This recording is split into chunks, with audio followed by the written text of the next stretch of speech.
A story of an African grown-up boy living with his parents.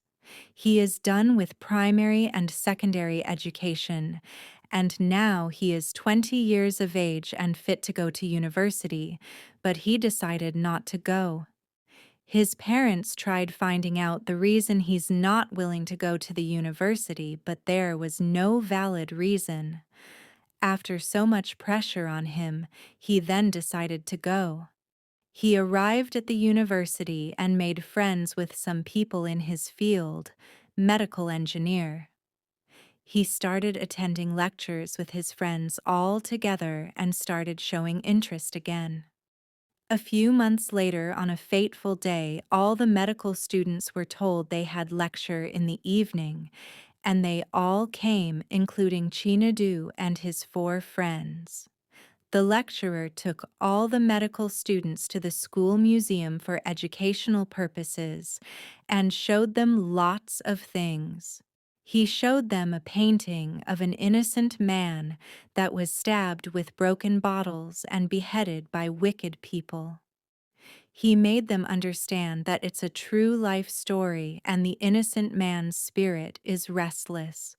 He also told them about a book that contains everything about his death and the incantation that reawakens his spirits.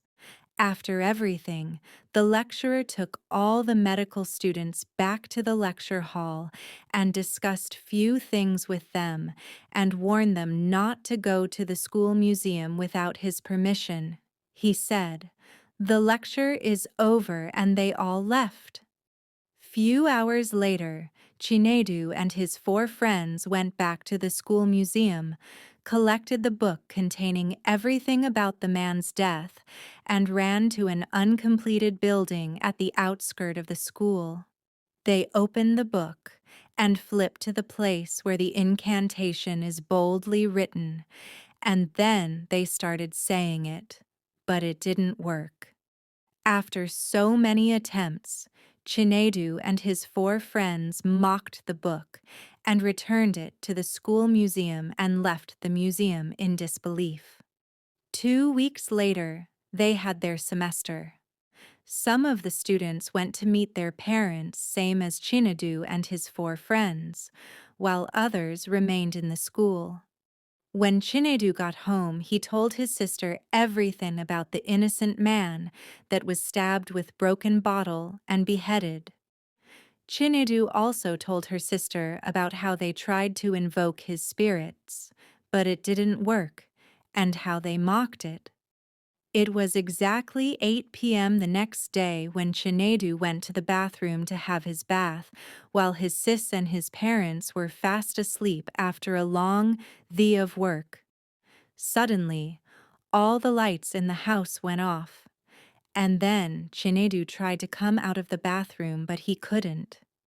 He started struggling and screaming slowly like someone that is deeply injured. Chinedu's sister heard him screaming slowly and woke up immediately, and when she sensed that her brother is dying, she screamed with a very loud voice, and her parents heard her from their bedroom. Her dad took a torch on the bed, turned it on, and hurriedly came with her mom as well. And then he pointed the torch at the bathroom where Chinedu was, opened the door, and behold, they found him pierced with lots of broken bottles, and the mom fainted. A few days later, they also heard the news that Chinedu's 4 friends also experienced the same misfortune. Chinedu's sister realized that it is because they mocked the book containing the innocent man's death